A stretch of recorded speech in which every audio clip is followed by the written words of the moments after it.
juga Eko bakalan ambil 2 Bruisers lagi nih buat duo sisanya kali ini Bang Abi. Ya, dan apa namanya kalau misalnya kita lihat Jax, Kha'Zix ini kayak 2 pick yang power di jungle juga, dan sekarang dengan adanya 2 champion ini di ban, pick itu diambil dari Boom. Bagus kalau menurut gua dari Eko, sementara Diana ini juga adalah salah satu champion yang bisa menyulitkan Varus yang immobile ya kan. Mereka udah ngambil itu juga, Galio juga udah diambil dari Ramley. Kalau menurut gua Lucian Galio versus Varus di lane ini bakalan bahaya banget. Kill potensialnya di lane di level 3 bakalan bagus, dan udah ada Thresh diambil sama Eko. Ini bakal jadi duo yang bagus juga untuk menghadapi Varus kalau menurut gua di lane dengan Lucian. Wow, Lucian Thresh sih salah satu combo yang super strong dari early sampai late game. Itu note yang perlu dicatat. Dan kalau misalnya kita ngomongin Gragas yang dari tadi pengen gue mention, Gragas yang masih lepas ini selalu menjadi jawaban tersendiri bagi Eko. Kita udah melihat sepak terjangnya si Gragas sendiri sepanjang hari ini. Gragas sendiri bisa memaksa lawannya di saat tidak mau fight, jadi mau nggak mau harus fight gitu kan. Tapi di sisi lain penggunaan eksplosivitas sendiri juga cukup fleksibel. Either lu memaksa lawan lu fight atau lu mau bubarin masanya. Cuma kalau misalnya gue lihat dari bandlist Boom Esports, sebenarnya mereka lebih menghindari fight yang langsung. Jadi mereka menghindari banyak bruiser. So mereka bakal coba menjaga jarak daripada musuhnya, hanya bertahan dengan seorang Pantheon dan juga Garen menurut gua sih dasar. Iya, ini Pantheon dan juga Garen tugas mereka cukup berat sih, apalagi buat ngejaga di bagian backline-nya. Melihat ada Akali nih. Jawaban dari Eko Fortius buat dapetin backline daripada Boom Esports ini, Akali bisa gue katakan sangat baik juga, karena ya Varus, Morgana, di satu sisi mereka punya damage output yang cukup besar, tapi untuk bisa dipanis abis-abisan dengan seorang Akali itu jadi hal yang common juga bisa gue katakan gitu ya. Dan ini tinggal gimana sih menurut gue Boom Esports bisa tetap jagain si backliner mereka tetap survive buat di setiap fight, karena di lain sisi Eko ada ada Fiora ya, kalau misalkan dipegang sama Cipeng yang mainnya agresif banget kayak gitu buat engage penetrasi ke area belakang, ini bakal jadi hal cukup mudah buat Eko. Oke, tapi bicara soal kemudahan yang sebenarnya ada di draftingnya Eko Fortius sendiri, catatan paling pentingnya adalah ini Akali nggak boleh offset nih menurut gue.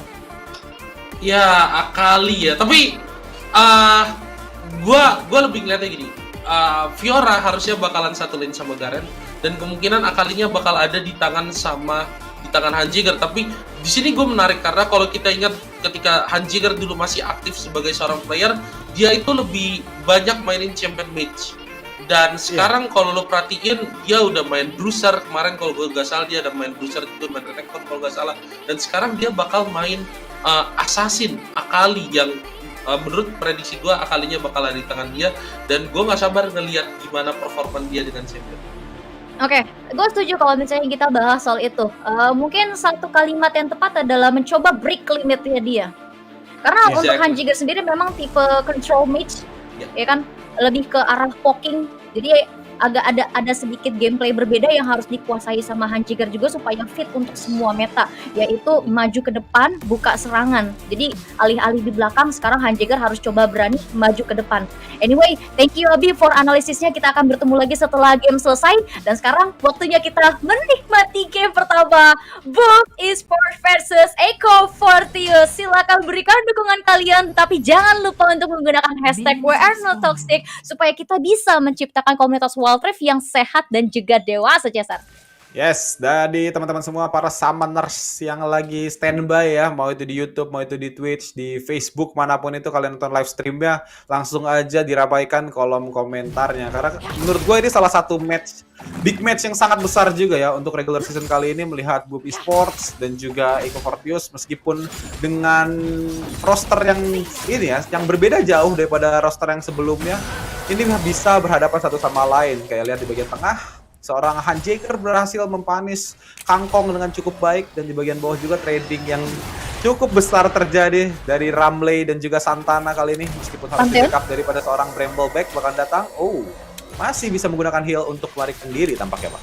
Betul, ya kan? Itu nyaris tuh. Kalau Pantheonnya tiba-tiba lompat kena aja. Stun kan, kena stun itu first blood harusnya sih jatuh ke tangan Boom Esports, apalagi kalau sampai yang kena stunnya itu dari Assault Aegis dari ininya adalah si Thresh-nya sendiri kan, karena Thresh dalam kondisi kehilangan setengah darah. Cuman ini di bagian Baron ada satu perubahan yang cukup menarik di mana Lee Sin dijadikan Baron laner. Menurut gue pribadi Lee Sin sebenarnya bukannya tidak bisa dijadikan Baron lane. Sebenarnya bisa, karena sebenarnya untuk clearing waves tersendiri Lee Sin itu cukup cepat. Meskipun safeguard-nya menerima nerf cooldown, jadi cooldown-nya sedikit ditambah, tapi tidak mengurangi potensi si Lee Sin itu sendiri. Ya, tidak bakal mengurangi. Sebenarnya memang Lee Sin digunakan sebagai jungle itu gara-gara mobilitasnya, tapi sementara itu di bagian mid lane Serdam tersisa satu cucukan lagi, tapi agro turret menyelamatkan daripada Boom Esport, berhasil menukar 1 untuk 1. Dan Kangkong bakal mencoba untuk hit kah? Belum ada flash juga yang digunakan. Tadi bakal mencoba untuk flash body slam tampaknya dari arah Kangkong. Ini 1 kill di menit yang kedua, udah trading 1-1, masih cukup imbang lah bisa gue katakan dari Eko dan juga Boom Esport kali ini, Mak. Betul, tapi dari gue pribadi merasa bahwa pertukaran satu-satu seperti tadi agak-agak sedikit rugi di awal ya. Menurut gue memang secara gold untung, tapi untuk kedepannya cenderung merugi karena sama aja lu memberikan 1 poin kill tambahan ke si Kangkong itu sendiri yang mempercepat levelingnya dia. Ya, tapi sebenarnya bagian atas 1 explosive cast-nya cukup baik. Pergunaan safeguard malah bisa memundurkan posisinya ke area base, tapi tampaknya Ramley mencoba untuk mengorbankan nyawa. Belum ada 1 Comet Spear, bakalan coba datang lagi. Anjager menggunakan 1 Twilight Shroud-nya cukup baik, 1 buah perfect execution. Nah, itu dia 1 lagi 5-point strike berhasil mengakhiri nyawa daripada seorang Luffy. Dan Alexite 1 punish yang cukup baik diberikan kepada Santana di bagian bawah, Pak. Betul, tapi ada satu harga yang cukup mahal dibayar oleh Boom Esport untuk mendapatkan vision ke arah ini ya, bagian red buff-nya Echo Fortius. Lu lihat itu di bagian atas sana. Itu 3 ward udah ditaruh di jalan-jalan yang sangat-sangat krusial. 2 arah masuk menuju Rift Herald, sekaligus 1 pixel bus yang berada di belakang pit red buff itu sendiri. Otomatis kalau misalkan melihat potensi seperti ini, harusnya Boom Esport bakal ngambil Rift Herald. Tapi untuk di bagian Dragon Pit sendiri, mereka tidak terlalu menaruh banyak vision, hanya memastikan bagian edisi mereka tidak di game, karena wardnya ditaruhnya di bagian free bus. Oh, tapi karena ada 1 invade yang cukup baik juga, Grand Challenge-nya bakal connect, memberikan heal tambahan, bakalan mulai terkepung tampaknya. Echo Fortius cukup berbahaya untuk melanjutkan fight tadi. Tapi 1 poin kill berhasil diamankan kembali sedikit demi sedikit. Echo Fortius benar-benar bisa mengumpulkan pundi-pundi goldnya kali ini, Wak. Betul, sedikit demi sedikit pundi-pundi gold sudah mulai terkumpul oleh Echo Fortius, sehingga gap pun sudah mulai tercipta. Ini dari Boom Esport sendiri, kalau misalkan mereka mau mengimbangi kedudukan, mereka harus gimana caranya? Minimal ngambil 1 Rift Herald, kemudian dapatkan plating gold dari turret. Abis itu baru mereka bisa rotate kembali. Cuman kalau misalkan ngelihat kondisi sekarang, ternyata zoning dari si Boom Esport sendiri lebih ke arah Dragon Pit.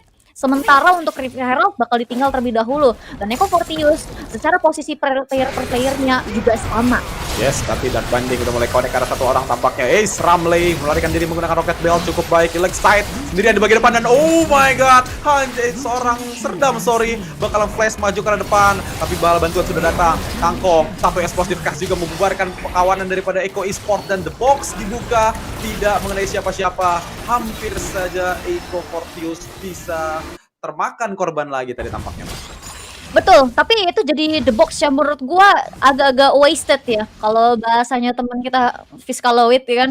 Karena the box sendiri di sini sebenarnya akan cukup berguna membantu Eko apabila dari Boom Esport mau coba kontes salah satu objektifnya, karena the box sendiri per pagarnya itu kan memberikan slow effect sebesar 50%, dan itu akan cukup mengganggu Boom, especially ketika Brambleback dan Santana itu mencoba-coba masuk. Tapi untuk Ricardo sendiri ternyata langsung kontes oleh Eko Esport. Sayang sekali mereka gagal mendapatkan stallnya, dan posisi dari Boom Esport sudah mulai sekarang satu persatu dipil satu persatu oleh Eko Esport. Akan sudah mulai melaksanakan screen spree juga, tapi double kill juga berhasil diambil oleh Alexite. 2 player dari Echo Fortius sudah berhasil mendapatkan pundi-pundi gold yang sangat-sangat baik dan sangat-sangat cantik. Kesempatan pun terbuka ke arah Dragon Pit, karena saat ini dari Boom Esport mereka nggak bisa lagi zoning ke Dragon Pit. Meanwhile dari Echo Fortius mereka sudah mulai ready, apalagi Ramli udah masuk. Meskipun cooldown dari the box ya masih cukup lama, tapi tidak menutup kemungkinan bahwa potensi dari seorang Thresh sendiri bisa mengganggu pergerakan si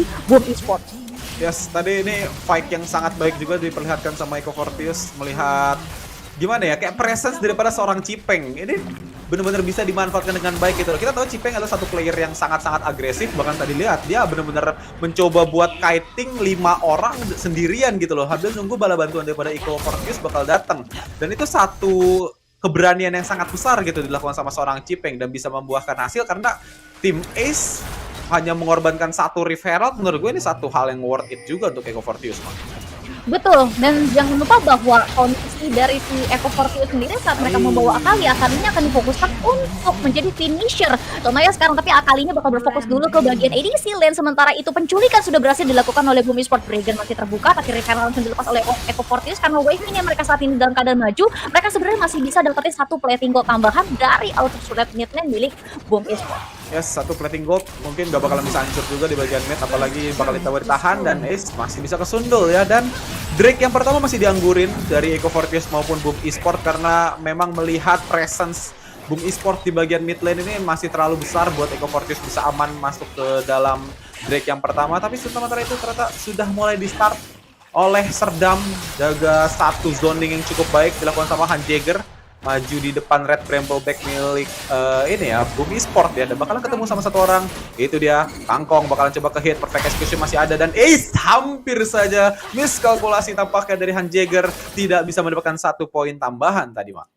Kalau bahasa anak zaman sekarang tuh slepet. Buset, Slepet. Tapi ini menarik, gue melihat Hanjegger untuk hari ini bermain lebih rileks dibandingkan hari-hari sebelumnya. Karena ada sedikit perbedaan dari pergerakan agresivitasnya, apalagi dia juga menggunakan Akali yang memang wajib sedikit lebih agresif untuk fase-fase early. Akali memang untuk early-nya agak-agak sedikit sulit farming dibandingkan si Gragas, tapi ternyata agresivitasnya yang langsung diberikan dengan 5 point strike dan Shuriken Flip itu cukup memukul seorang Kangkong yang menggunakan Gragas, dan itu jadi momentum bagi si Hanjegger. Ditambah dari Cipengnya sendiri sudah mulai berani buka untuk ngasih space ke si Akalinya, sehingga Akalinya bisa jadi finisher di waktu yang sangat-sangat tepat. Yes, tapi ternyata Serdam yang bakal menjadi finisher. Lihat Grand Marvel mulai masuk dari arah seorang Brambleback, bakal mencoba satu. Comet Spear-nya belum connect ke arah seorang Serdam dan bakal dipanis abis-abisan Brambleback. Apa yang kamu doing? 1 lawan 5 kali ini. Eco Fortius makin unggul 10.000 gold di menit yang ke-8 kali ini.